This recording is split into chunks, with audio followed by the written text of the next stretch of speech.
है आपका ET now स्वदेश पर। आप देख रहे हैं मिड कैप मसाला। मैं हूं आपके साथ अशेषा अध्वर्यु और अगले आधे घंटे में हम आपको बताएंगे मिड कैप में एक्शन कहाँ है और हमारे साथ कुछ मेहमान भी जुड़ेंगे जो आपको ट्रेडिंग और इन्वेस्टमेंट आइडियाज देंगे मिड कैप सेगमेंट से। सबसे पहले बाजार पर नजर डाल देते हैं। थोड़ी सी मुनाफा वसूली दिन के ऊंचले स्तर से दिखी है।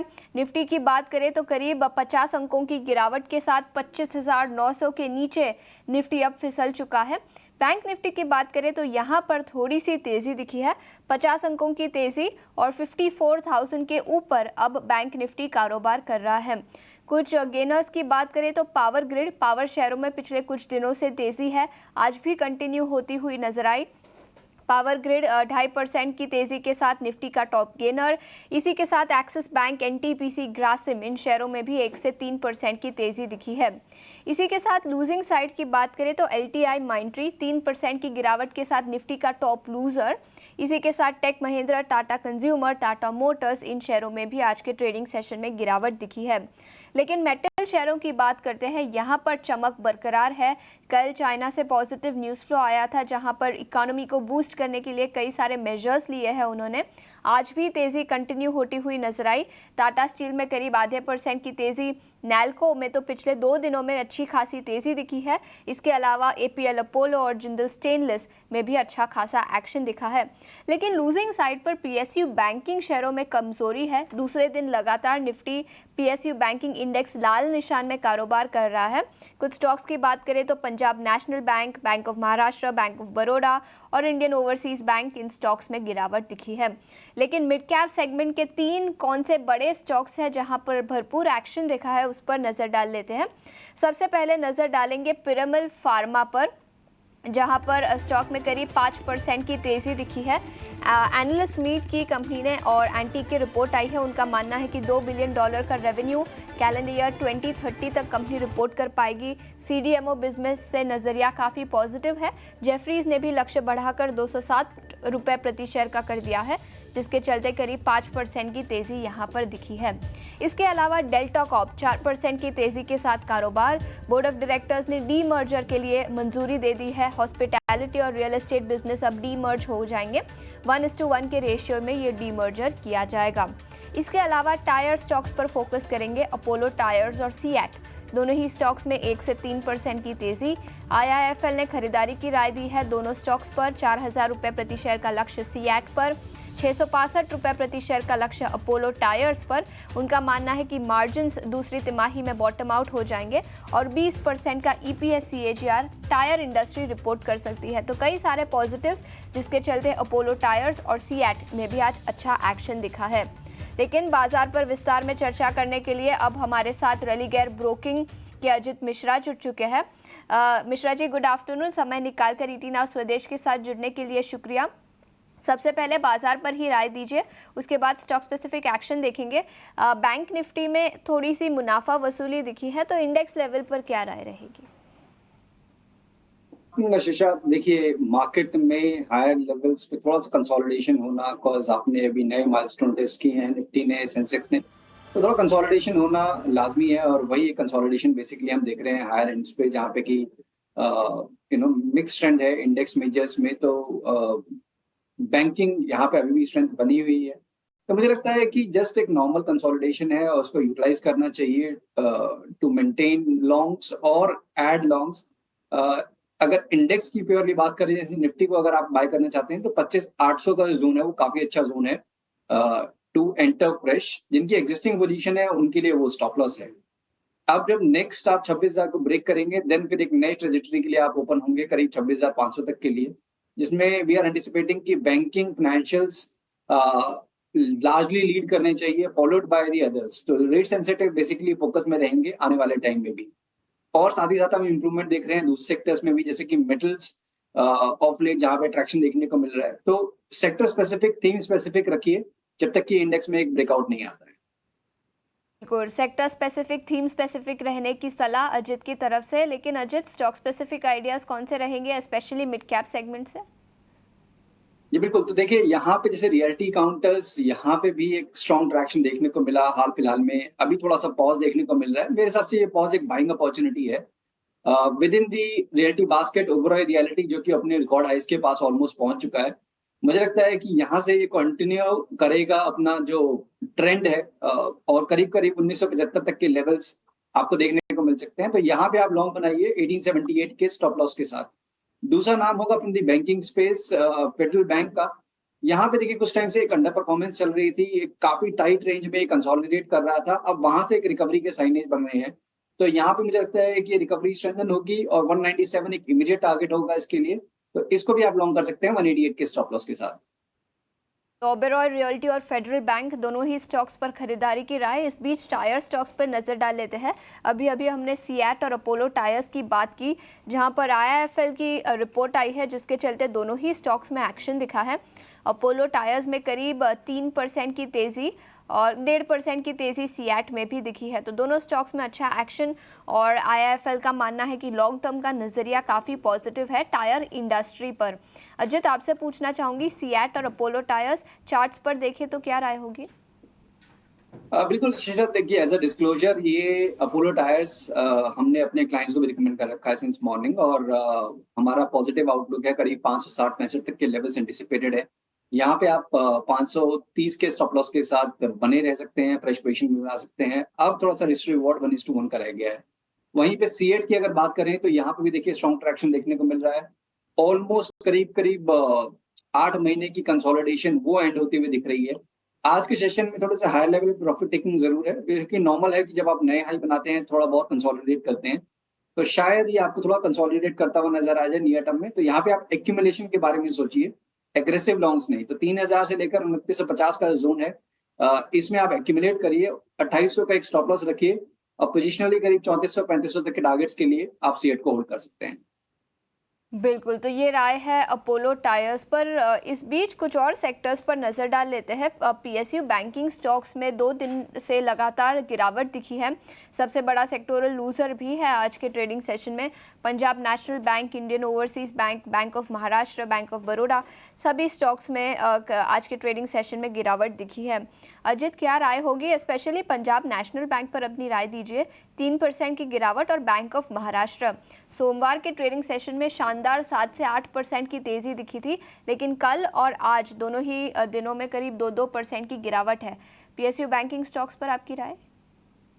बिल्कुल, तो देखिए आशीषा, कुछ बिल्कुल ये व्यू शेयर किया था हमने कि एक दिन का बाउंस को आप रिवर्सल ना समझे।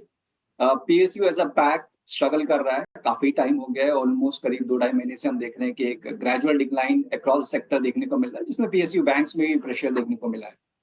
और पीएनबी स्पेसिफिकली बात करें तो ये अभी काउंटर अपने मेजर एवरेजेस के पास, लॉन्ग टर्म एवरेजेस के पास काफी टाइटली कंसोलिडेट कर रहा था, जिसका एक ब्रेकडाउन देखने को मिला है। तो मेरे हिसाब से तो ये नेगेटिव टोन कंटिन्यू रहेगा, और 102 जो कि इसका इमीडिएट प्रीवियस स्विंग लो था, वो एक मार्जिनल रिस्पाइट जरूर हो सकता है।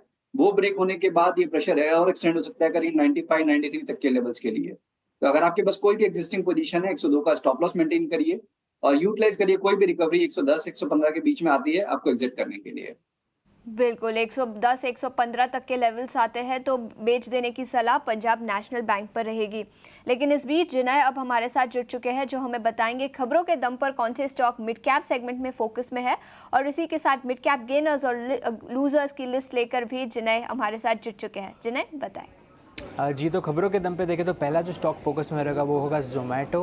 इसका कारण ये है कि सोर्सेज की माने तो सेबी ने जो स्विगी का कॉन्फिडेंशियल आईपीओ था उसको मंजूरी दे दी है, और माना जा रहा है कि ये जो स्विगी का आईपीओ है वो करीब 11,000 करोड़ से भी ज़्यादा का देखने मिल सकता है। इसी के साथ दूसरा स्टॉक जो फोकस में रहेगा वो होगा केईसी इंटरनेशनल। रिपोर्ट्स की माने तो कंपनी के बोर्ड ने अप्रूवल दे दिया है उनके 4,500 करोड़ के क्यूआईपी को, और ये इशू का जो फ्लोर प्राइस होगा वो होगा 976 रुपीज़ पर शेयर के लिए। इसी के साथ अभी अगर हम दूसरे मिड कैप गेनर्स की तरफ नज़र डालें तो वहाँ में स्टॉक्स नज़र आएंगे जैसे कि जी एंटरटेनमेंट, टाटा कम्युनिकेशंस, अपोलो टायर्स, एपीएल अपोलो और गोदरेज प्रॉपर्टीज़। वहीं अगर हम मिड कैप लूजर्स की तरफ देखेंगे तो वहाँ में स्टॉक्स नज़र आएंगे जैसे कि PB Fintech, Oracle Financial Services, Max Health, Indus Towers और एलआईसी हाउसिंग फाइनेंस जैसे शेयर्स। तो कई सारे स्टॉक्स जो आज फोकस में है, जहां पर एक्शन भी दिखा है। इस बीच कुछ स्टॉक्स पर नज़र डालेंगे। ओरेकल फाइनेंशियल सर्विसेज, यहां पर आज के ट्रेडिंग सेशन में गिरावट दिखी है। याद रखिए आईटी सेक्टर में इन एनी केस पिछले कुछ दिनों से दिखी है गिरावट। ओरेकल फाइनेंशियल सर्विसेज 4% की गिरावट के साथ स्टॉक कारोबार कर रहा है। इसी पर राय ले लेंगे। अजित, क्या राय रहेगी इस आईटी सेक्टर के स्टॉक पर? देखिए शीशा, आईटी एज अ पैक थोड़ा सा जब से हमने यूएस में रेट कट्स हुए हैं तब से थोड़ा सा प्रेशर में है। बट कंपैरेटिवली अगर आप ओएफएस को देखेंगे तो कुछ खास मेजर डैमेज अभी तक हुआ नहीं है। आपने मार्जिनली रिट्रेस किया है अपने रिकॉर्ड हाई से। कहीं ना कहीं कंसोलिडेशन का बायस दिख रहा है ओएफएस में।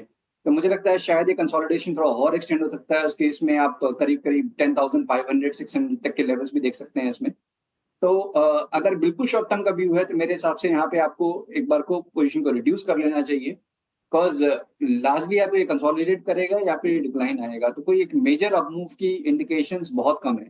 तो शॉर्ट टर्म के पॉइंट ऑफ व्यू से तो इससे एन एग्जिट। दोबारा री एंट्री करने के लिए करीब 10,400-500 का जोन होगा, वो एक अच्छा बाइंग जोन हो सकता है। बिल्कुल, तो ये राय है ओरेकल फाइनेंशियल सर्विसेज पर। आगे बढ़ते हैं, अगले सेगमेंट पर फोकस करते हैं, ऑप्शंस के चैंपियंस।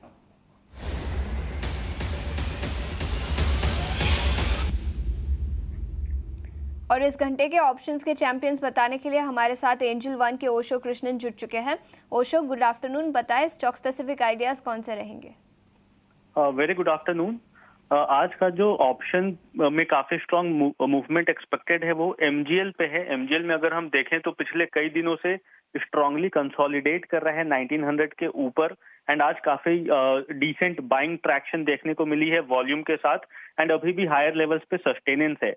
सो अक्टूबर मंथ के एक्सपायरी का 2000 स्ट्राइक को बाई करने की सलाह है। करंट लेवल्स पे अप्रोक्सीमेटली 58 से 60 का जोन है बाइंग का, इसी जोन पे बाई करने की सलाह रहेगी। एंड 47 का स्ट्रिक्ट स्टॉप लॉस मेंटेन करें। हायर लेवल्स पे एक्सपेक्टेड रहेगा कि इमीडिएट बेसिस पे 84 रुपीज का टारगेट देखने को मिल सकता है, एंड अगर 2000 के लेवल्स को क्रॉस करेगा तो हो सकता है और भी अच्छा मूवमेंट आने वाले दिनों में देखने को मिल सकते हैं। सो एमजीएल अक्टूबर मंथ 2000 स्ट्राइक को बाई करें, 47 का स्टॉप लॉस एंड 84 के टारगेट्स के लिए। महानगर गैस के 2000 के अक्टूबर के कॉल खरीदने की सलाह। ओशो, शुक्रिया समय निकालकर जुड़ने के लिए। एक छोटे से ब्रेक के लिए रुकेंगे। ब्रेक के बाद कई और स्टॉक्स पर मिड कैप सेगमेंट से चर्चा करेंगे। ब्रेक के बाद स्वागत है आपका, आप देख रहे हैं मिड कैप मसाला। आगे बढ़ते हैं, कुछ और स्टॉक्स पर नजर डालेंगे। इस बीच पीबी फिनटेक, इस स्टॉक पर भी फोकस करेंगे। करीब 4.5% की गिरावट यहाँ पर दिखी है और मिड कैप इंडेक्स के टॉप लूजर्स में ये स्टॉक शामिल है। 5% की गिरावट, दिन के निचले स्तर से थोड़ी सी रिकवरी तो दिखी है लेकिन फिर भी काफ़ी गिरावट है। अजित, आपसे पूछना चाहूँगी पॉलिसी बाजार या पीबी फिनटेक स्टॉक पर क्या राय रहेगी टेक्निकल्स पर? तो देखिए काफी study up trend basically shares में दिख रहा था। पिछले करीब 2 सेशंस में डेफिनेटली प्रॉफिट टेकिंग इसमें हावी हुई है। स्टॉक ऑलमोस्ट करीब 10% के लॉसेस के साथ बैठा हुआ है वीक ऑन वीक बेसिस।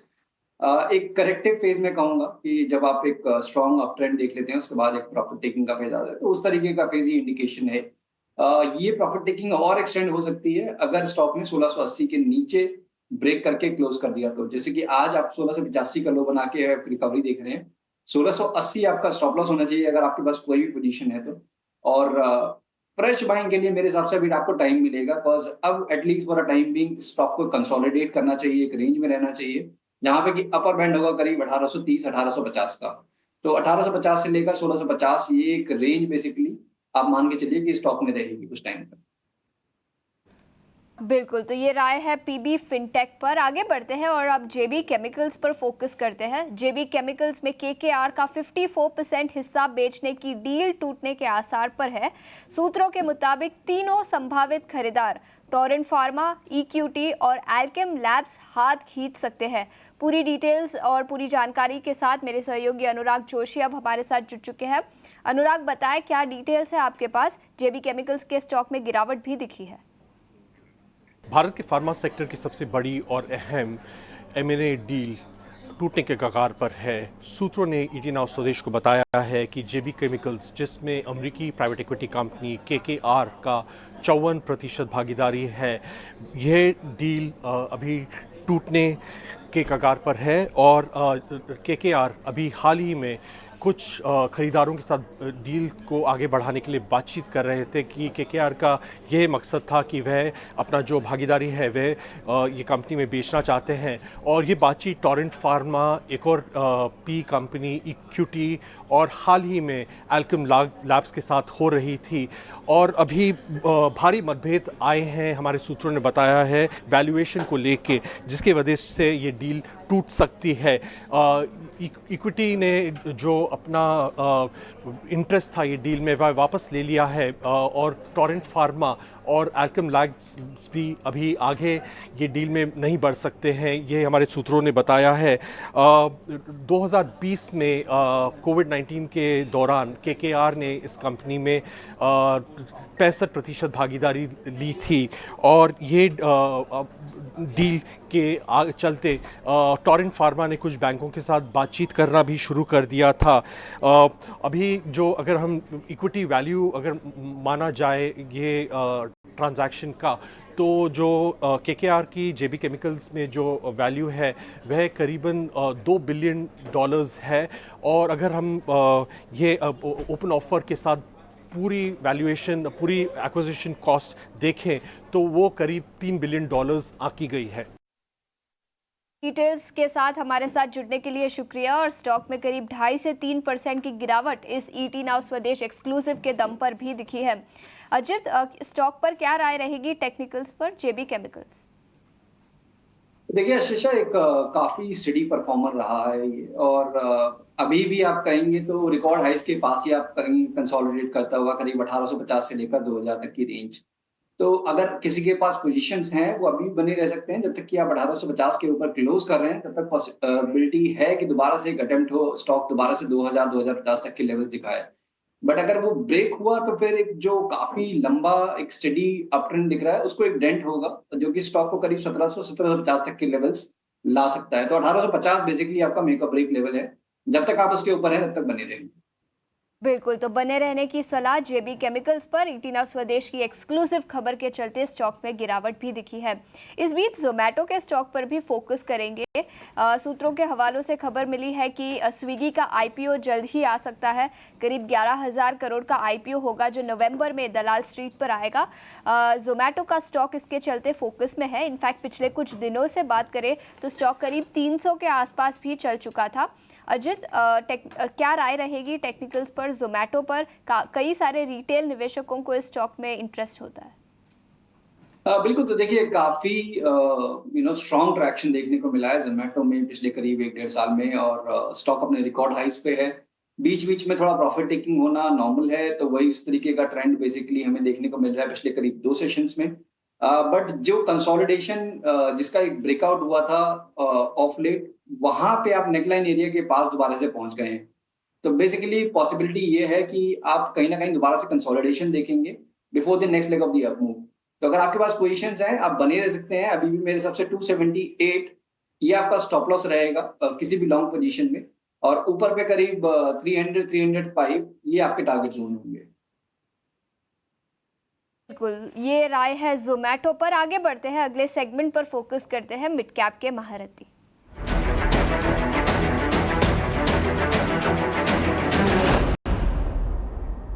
और आज मिड कैप के महारथी बताने के लिए हमारे साथ देवर्ष वकील जुड़ चुके हैं। Devarsh, good afternoon. बताएं कौन सा स्टॉक रेकमेंड करेंगे फंडामेंटल बेसिस पर?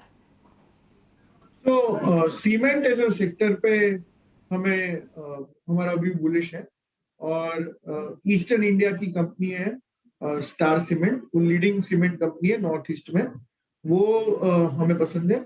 और सीमेंट एज अ सेक्टर में देखें तो north east as a region है, वहां पे स्वीट स्पॉट है। वहां पे ग्रीन पावर की कॉस्ट कम है और फ्यूल में रिडक्शन है, एक्सपांशन आ रहा है, लार्ज जीएसटी के इंसेंटिव्स मिलने वाले हैं। तो यहाँ पे ग्रेजुअली आप एक्यूमुलेट कर सकते हो।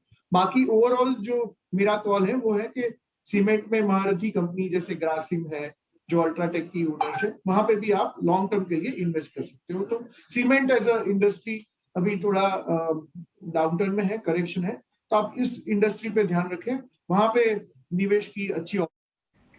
बिल्कुल, बहुत बहुत शुक्रिया अपना समय निकाल कर ईटी नाउ स्वदेश के साथ जुड़ने के लिए, देवर्ष और अजित दोनों। लेकिन इतना ही समय था हमारे पास इस शो पर। आप कहीं मत जाइए, हम कॉर्पोरेट कनेक्शन लेके आएंगे ब्रेक के बाद।